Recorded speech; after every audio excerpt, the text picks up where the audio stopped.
Hey everybody, welcome back. So we're on like the final two boss fights. I guess this one's multiple boss fights, but we're on like the last two boss fights now, technically. I haven't done the top secrets since the game first came out. So, yeah, I beat it when the game first came out, obviously, because I got the Goddard Numerongs from there, and you get one of them from the top secrets, but you get the other two from beating the Weiss fight, which I'm going to be doing next. That's going to be the next fight. But yeah, so we're going to be doing the top secrets fight in the base game, and yeah, let's get right into it. All right, so the way that I'm going to do this is I decided that I'm just going to use one character per fight. Okay. Now, I'm still gonna be giving commands to the other ones, so it's gonna be a little bit different than like the base game when I was just using just one character per boss fight. This one, I'm definitely gonna want to be able to use all three of them. I'm not gonna play all three of them during the fight. It's just that like I'm gonna play one character, and I'll explain more about that when we get into it. Because you're gonna need a lot more varying kinds of materia during these boss fights because there's multiple of them. So that's why I ultimately decided that I was just gonna be able to like give commands to the other characters. So like I guess you can still say that this is kind of solo because you're playing only one character during the fight, but at the same time like it is what it is. So I'll explain a little bit about this. So in the first fight with Shiva, I'm going to be using Cloud, okay? So with his materia setup, I set it up so that he basically is just immune to ice damage. So anything Shiva does, he's basically just going to absorb it as HP. He's just going to get healed, okay? The only thing that's really going to hurt him is Diamond Dust. And we're also prepared to take care of that as well. Although, I don't think you really necessarily need Mana Wall or anything like that to protect yourself from Shiva's Diamond Dust, because that ability doesn't do as much damage as, say, like Mega Flare does from Bahamut. Especially if, like, all your characters have over 8,000 HP, which mine do. Actually, to be honest, I think you only really need 7,000 HP at most in order to survive the big heavy hitter attacks from any of these, from any of the summons. Bahamut's might be a little bit trickier, maybe. That's why we definitely have Barrier. We have Barrier set to one of the characters to cast on everybody. Or, well, I don't know if I cast it on everybody because I don't think I have Magnify. I don't think I had Magnify set for Barrier because I have Air set up as she's an AOE healer, so she has Magnify with healing. So that way, if we need a big heal really quickly, she can hit all three of us with the big heal. And then I believe Tifa is just straight set for damage and whatnot. I don't really end up using a whole lot of NP, which is funny because as you can see my NP bars are huge. Aerith has over like 220 NP. I was like, this is kind of overkill. At the end of it, I didn't even really like burn through any of my NP bars. It's kind of crazy. I think the only one I did was Aerith. It was at the very end, but that was already because I've already gone through like the other 4 fights. So there's not really much to say about Shiva's fight because I'm basically set up to where we can't lose. We can't really lose because Cloud takes no damage and that's who I'm playing as. So that's why I'm taking the time to explain what I'm doing here. So like I'm still giving commands to my other party members. Like I'm still gonna have Tifa use like her abilities during stagger and stuff like that to do like big amounts of damage. Because I also did want to make it so that like the video isn't like an hour and a half long. You know what I mean? I wanted to like if I'm busting out big amounts of damage during stagger, then great, right? Then we're fine. So now with the Fat Chocobo, I'm going to be using Cloud again. We're going to stay on Cloud here for this one. I know, bear with me. It's not going to be Cloud the entire time, it's just for these first 2 fights. The last ones will get changed up. So, with this fight, I don't think there's really all that much you need to worry about other than the Moogles, basically when they summon Tonberries. Anytime a freaking Tonberry comes in there, you want to get rid of them right quick, okay? Other than that, I don't think the Fat Chocobo is really all that threatening. He does do some attacks that, like, if you're not careful, he can basically, like, combo you or something like that. Because he'll, like, spin around on the ground, which I think he's about to do right now, as an example. And if you're not careful, because it is kind of, it is a little bit random, at least it felt like it to me. And, like, if he hits you with it, it does some fairly decent damage, to be honest. But other than that, I don't think he's really all that threatening. Though the part that's probably going to get the craziest is when his health gets down to about, like, maybe 3/4 of the way done. And then, like, you'll see the Moogles will start summoning, like, way more enemies. And they summon bombs, they summon Tonberries. I believe they summon Cactuars too, but I didn't see them during this fight, and I can't remember if they do. Because I'm pretty sure they did, I don't know. But don't quote me on that. But, like, see, as you can see, like, with me being able to use, like, all 3 of the party members' ATB gauges during the stagger damage, we do massive amounts of damage. Otherwise, I think this would have taken probably, like, maybe way longer, 4, maybe 5 phases if it was just Cloud by himself. Oh yeah, he does, the Moogles do bring out Carbuncle there, as you saw, which is going to cast Reflect on you, which could be a pain in the butt, because if you're trying to heal, you can't heal with Reflect on you, and that's kind of the idea. But at the same time, like, if you know what you're doing, like, if you're aware of, like, the Fat Chocobo when he rolls around and stuff, just stay away from him. You really do not have to worry about healing while the Reflect, like, burns itself out, basically. And he's just gonna throw, like, traffic cones at you, which is hilarious, I think. But he'll throw traffic cones at you, but it only did, like, 400 HP. So not that big of a deal, right?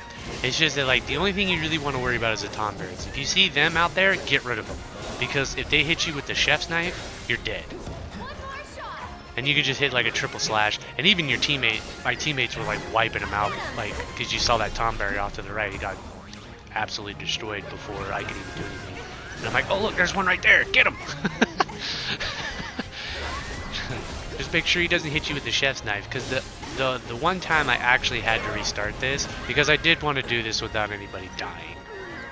So the one time I did restart this fight was basically when I was like Tifa. I was playing Tifa because I wanted Tifa during this fight, and she got stabbed, so I restarted it. And I was like, alright, I'll just play Cloud during this one.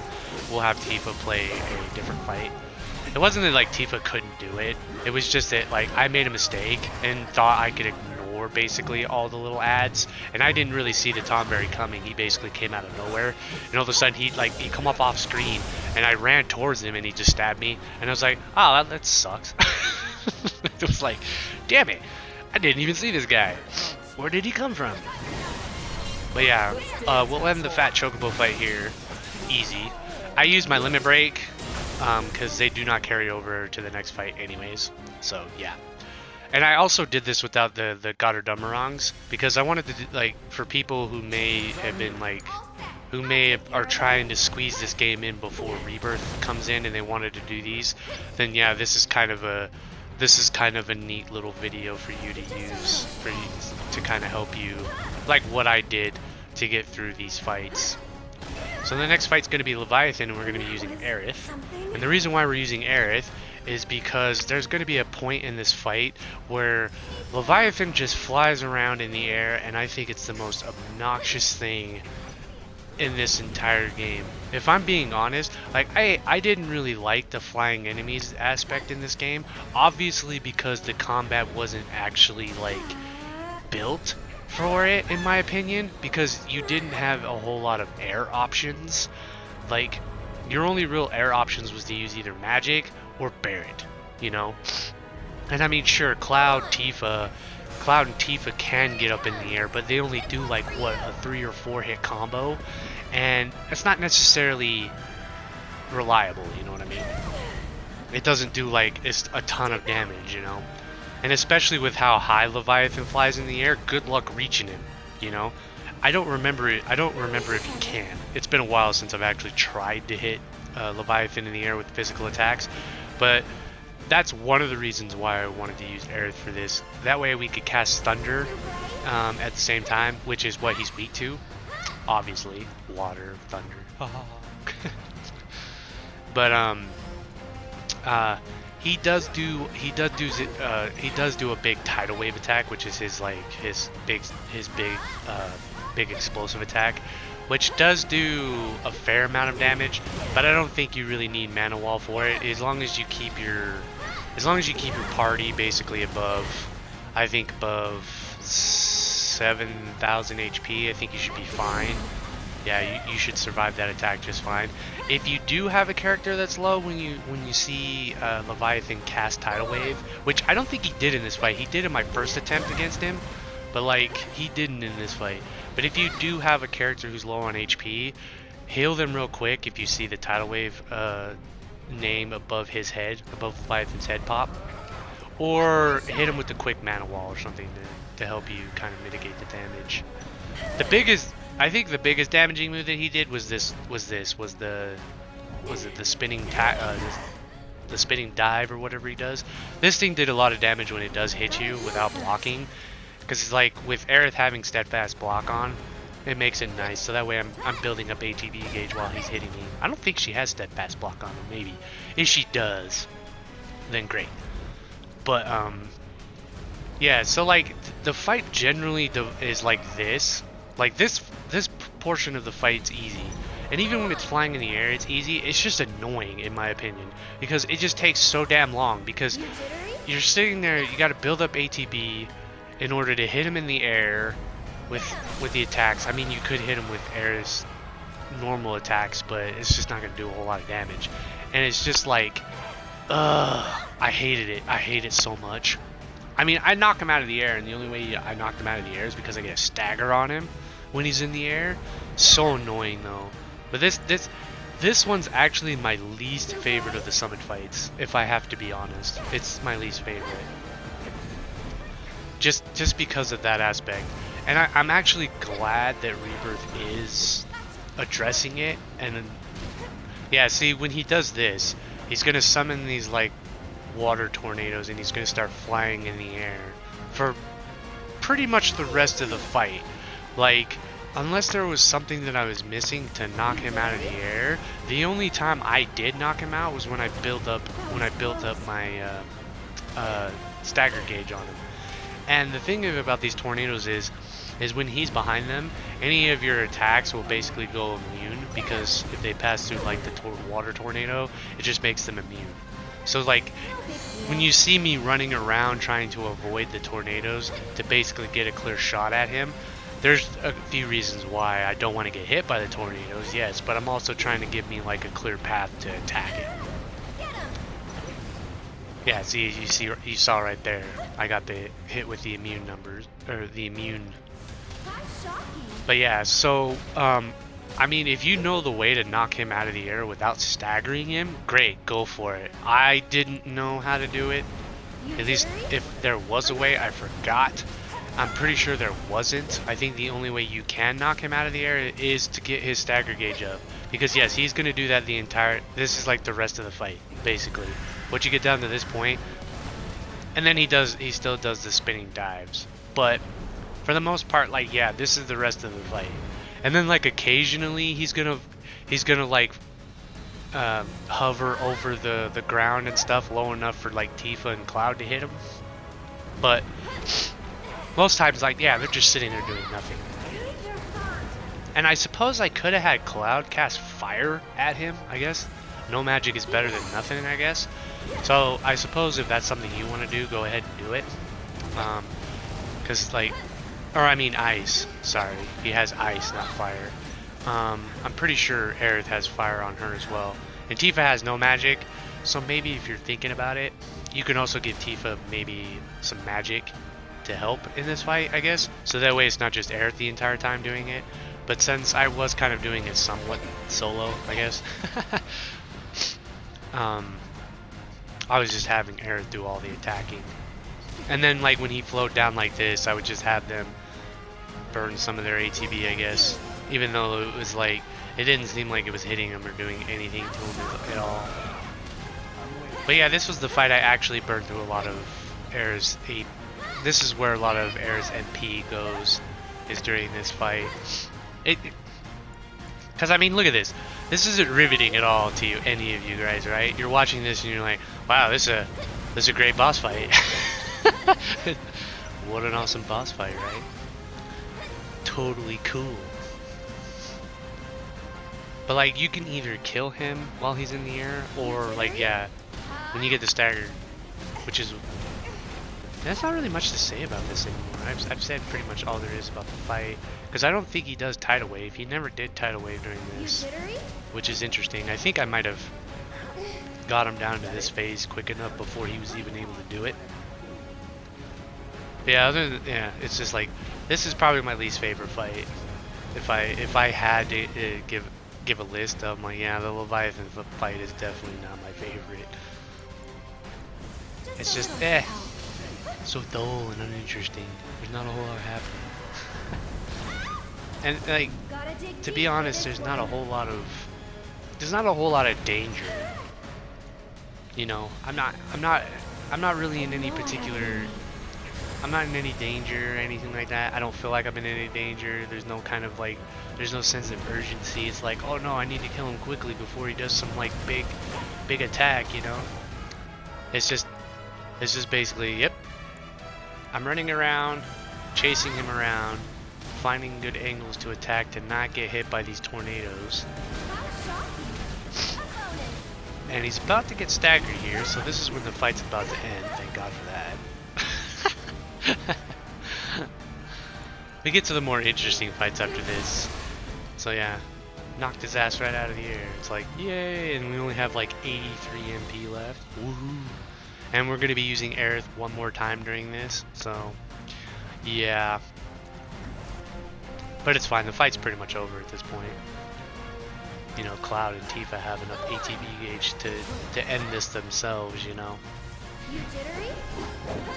Boom. So long, you boring asshole. Hopefully you're much more interesting in Rebirth. So now here's the I think here's the real fight of the entire thing. This is the real fight, in my opinion. Bahamut's the end, the final boss of this. So we're using Tifa for this. So initially I wanted to use Cloud. So like my initial way was to do this was to go Cloud first during the Shiva fight, use Tifa during the Fat Chocobo fight, use Aerith during the Leviathan fight, then we cycle back around to Cloud again, and then the third fight would be Aerith. Okay? Because there's only 5 fights. But when I did this with Cloud, the thing I don't like was how, I guess I shouldn't say I don't like it. Bahamut's very aggressive.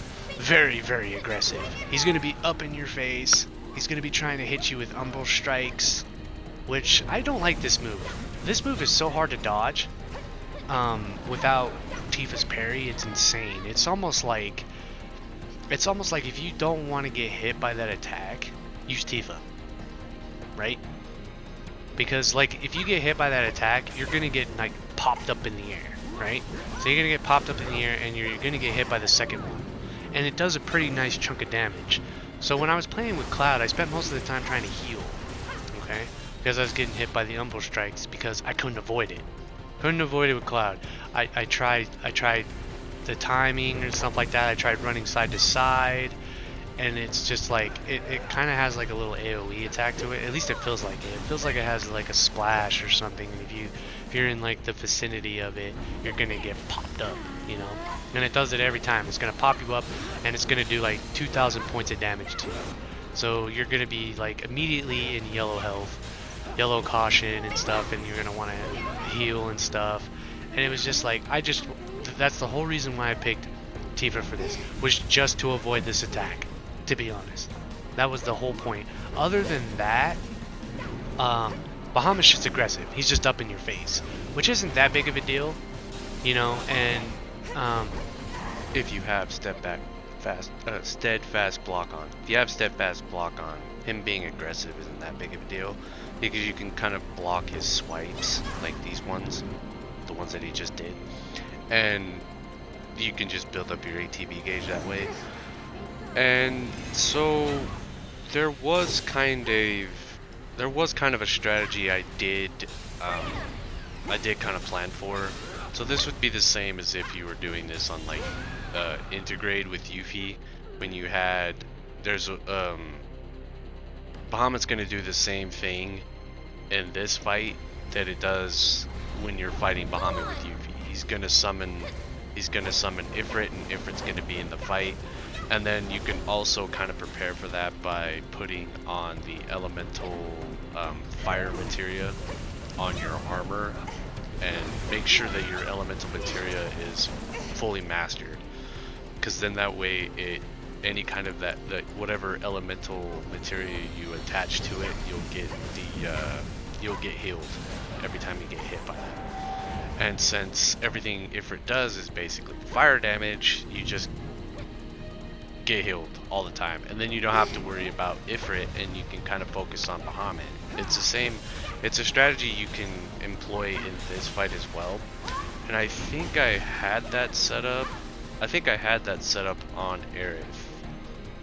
I can't remember, because I know Cloud had it, but I think you only get one elemental materia, so I don't think I was able to do that. Because I basically did the elemental materia for Shiva to negate that, to make that fight just easy. So so I would probably just stick with the Shiva thing, because I think I didn't even really have any problems even with Ifrit on the field during this fight. It can snowball if you're not too careful, but I think ultimately, if you still focus down Bahamut, if you have limit breaks for both Cloud and Tifa, just go ahead and use them on Ifrit. Get him out of there real fast, because his HP pool is not that high, and I think even with Clouds alone, you might do like so much damage that you'll probably almost kill him. Because if you're using Ascension, that limit break does so much damage. It's insane. It's kind of wild. But like overall, if you want to, you can just focus down Bahamut. If you can get Bahamut off the field, then Ifrit's no problem, to be honest. It's just the thing that would make it tough is just dealing with both of them, you know. That's kind of what makes it tough, especially with how aggressive Bahamut is when he's always up in your face and everything like that. And whenever you see him flying in the air like that, just keep your camera on him. Watch for it to say dive bomb. Once he starts moving, just move either left or right to avoid the attack. If you can get far enough away from him, you won't get hit by the splash damage by that. But yeah, overall, I did really want to use Cloud during this fight, but that one attack was just As you can see that I was prepared. I didn't get everybody. I think I had Mana Wall on everyone. No, Aerith was the only one that didn't. She took a ton of damage, as you can see that. I'm surprised. I thought I was going to be able to do... I wasn't really paying attention. I only ended up getting Mana Wall off on Tifa. And then I just left it up to everybody. I just left it up to like basically chance there. It did a lot more damage. It did a lot more damage to Aerith than I thought. But either way, like I should have been paying attention to the countdown, so that way I could have gotten Mana Wall on everybody and not just Tifa and Cloud, I think. Oh, excuse me. But yeah, you definitely want to be paying attention to the countdown. And as soon as it like hits maybe 1, yeah, when it starts hitting 1, I would really just start getting those Mana Walls up. But if you're if you're kind of unsure about it, you can start doing them in 2, but you're gonna have to be kind of wary that the timer might run out before he gets Mega Flare off. So you might want to be mindful of that for sure. And if you are pretty efficient, I think if you focus Bahamut down, you only really have to worry about 1 Mega Flare. If you can get him, if you can take care of Bahamut relatively quickly, you won't have to worry about 2 Mega Flares, which is probably a good idea. Like, so yeah, when I was saying about using limit breaks on Ifrit, if you felt like it, I just ended up using mine on Bahamut because I was like, yeah, let's get rid of him, because I saw Cloud was about to get his, and that's gonna do a ton of damage to him. So I was just like, yeah, I'll just worry about him. Ifrit's not really being that aggressive. I see him in the background there, but he's not really doing anything. So I'm like, alright, cool. I won't worry about him. He doesn't seem to be that big of a problem. And for the most part, he tends to focus the character that you're controlling, I think. I think he does. Because that seems to kind of be like the boss's motif. A lot of the time is where they'll end up focusing the character that you're controlling, which tends to work out in your favor. Yeah, you saw how much damage he did. We're just like, all right, yeah. Now let's just get him out of here. As soon as Bahamut's off the field, this fight's won, pretty much. Because Ifrit doesn't do Hellfire, yeah, I don't think it casts a big attack either. And not only that, we're at like, the countdown's at 3, so we still have like tons of time left. Yeah, Bahamut's gone, Ifrit's all that's left, and then we'll have the last fight to worry about, which is nice. His HP is not all that high, so woohoo! Go us, we succeeded. I think that this is the hardest fight out of all 5 of them. This is definitely the hardest fight. I think this is the one that would probably give a lot of people a lot of trouble. It did for me, especially when I was running it. When the game first came out. I've been dying to see you. I would always get to this part, and it just seemed like everything would just fizzle out. Because like I would sit there and I basically would prepare for all the earlier fights, and then just like, and then you go and you do those fights, and then you just burn through all your resources and stuff. And then considering that this is hard mode, you can't use items, so like you can't go throwing ethers and stuff like that. To be honest, like, it's a cool thing. The hard mode in this game was a cool idea. Like, play the game without being able to use items and stuff. It was kind of like a new way to play the game. But honestly, I'm hoping in Rebirth the hard mode doesn't do this, to be honest. I kind of hope it doesn't do the no items thing, because it was kind of weird. Because I want to play the game on like the hardest difficulty, but then still be able to use all those items, and I have like all these potions, these elixirs, and I have all this stuff that I can't ever use, and it's just kind of like, alright. Can't play on normal mode, you know. I mean I suppose I could play on normal mode, but you know, you're so decked out that you just roll over everything in normal mode, and normal mode's not really all that hard anyways. I mean, maybe when you're learning the game it can kind of be challenging, but once you know everything, like, yeah, it's not that hard. Especially when you have all your beat up materia, it's just like, eh, normal mode's gonna be a breeze. Because like, even on hard mode, once you have like your stuff leveled up and you know what you're doing and you know how to handle the fights aren't even that difficult, you know. Not all of them. But yeah, I'm just hoping that the hard mode in Rebirth does something kind of different. Still allows you to use your items, but I don't know.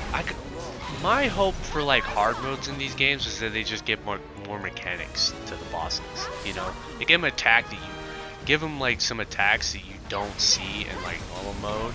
So like when you're in hard mode, they do something completely different, you know what I mean, that you haven't seen before, and you're like, oh crap, new stuff, you know, and then you gotta prepare for that. Like, you know what I mean. I kind of think that makes that makes a good hard mode instead of just giving like everything just more health and higher attack, you know. Like you can still do that, but then give them like a new attack or something. Give them like new attacks that they can do specifically in the hardest mode of the game. Yeah, kind of, almost to kind of like, it's kind of like a way of offsetting your power, you know what I mean? I don't know, that's just my thoughts on it. But anyways, we're on the last fight with Pride and Joy. And, this is supposed to be the, you know, the big mech that you fight in the Return of Midgar that Scarlet and Heidegger are controlling, except it's not as big. It's small, smaller. Anyways, I think the most obnoxious thing about this fight is his ability to grab one of your characters. He'll do this thing where he grabs his characters and he's just sitting there walking around and he's holding on to them for like, you know, I don't know how long. Yeah, catch. When you see him do that, watch out. Because he'll grab your character and basically you can't use that character until the other ones basically help you out. So I think I do get grabbed. I think I do get grabbed like towards the end of this fight, and that's when I actually do switch characters, because since you can't really just like do anything with your character, I wasn't gonna just sit there and wait for basically this guy to either kill Aerith, then I would have had to restart the whole challenge over again, like the whole fight over again. And yeah, I guess you could say like, oh, it's your fault you got caught, you weren't watching out. But I think there was something else that happened during that resulted in me getting caught. It was kind of like one of those things where it's like, oh crap, I can't get away, I'm screwed. So I ended up switching to both Tifa and Aerith, or Tifa and Cloud, to hit his hand, because you have to have your other party members attack his arm, his right arm, the one that he's holding you in, and then in order to release your character. Otherwise, he's gonna do like this slam on the ground. It's gonna do like a ton of damage, and I think for the most part, you're most likely gonna die. Your character is most like your character that you're playing is most likely gonna die, or the one who's got grabbed is gonna die. And that's something I want. Yeah, see, like that. I don't think there was necessarily anything I could have done there. I didn't see him say catch. I didn't see it. That one caught me off guard, so that's what kind of sucked. So I know this kind of goes against the fact that I was just like playing one character. You know, I wanted to play one character during the fight, but I was like, no. Aerith will die. She only has like she has less than 5,000 HP. Well, we got regen on her, so she's regenning her health. But I don't think it's gonna be high enough before he would even do like his slam. Yeah, you saw it right there. Reprieve saved her there. If the reprieve wasn't active, she would have died. She absolutely would have died. So she had about 5,200 HP. So that did. Yeah, it did like over 5,000 HP, because, you know, she got saved by reprieve. But I still tried to free her anyways. It didn't work, because I wasn't targeting the arm. I was trying to do like AoE attacks, hoping it would do that. So don't do what I did. Actually legitimately target its right hand and focus all your attacks on the right arm. If that happens, if you happen to get grabbed. So there's not too much that Planet's Protection is going to protect you from, because basically the shield is only meant for physical attacks. Magical attacks will not. I get grabbed here. I remember I got screwed on the second one. The first one caught me off guard. The second one, he caught me in an animation. This asshole ran at me to come and grab me while I was in the middle of an animation, and I'm like, dude, this is screwed up. Now this time Aerith would most likely, no, actually she's losing HP. She would probably survive the attack, but I wasn't going to leave that up to chance. As I said earlier, I did not want to have to start this over again, because if she died, I was going to be like, well, Yeah. So the only reason I was switching characters here, I know that sucks. It's one of those like unavoidable things. If your character's caught, it's not the like. Instead of waiting, just free him. You know what I mean? Even if you're doing this challenge, just free him. It's no big deal. Honestly, if anybody like complains at you, just be like, well, it's kind of one of those things where it's damned if you do, damned if you don't. You know? Yeah. Who cares what anybody thinks? It's my challenge. I'll do what the hell I want. You know, and it's not like I stayed on those characters anyways. I went right back to Aerith as soon as she was free. So it is what it is. This one's for you. So, I think something actually funny happens at the end of this fight. It's kind of hilarious. But it happens right when I kill him. So I'm kind of wondering if that would count. Like, I'll let you guys be the judge, but we'll talk about it once we see it. Cause he's almost dead. His HP is like he's there. He's like 1 HP here. So I'm sitting here going like, all right, let's kill his ass. You know. So Tifa's over here getting nuked by his cannons. So you saw what happened. As soon as I killed him, Tifa died. So I'll let you guys decide. Does that count or not? Because I think she died at the end of the fight, and I'm like, I'm not doing that again. Oh well. But yeah, that's the end of this video. See you guys next time.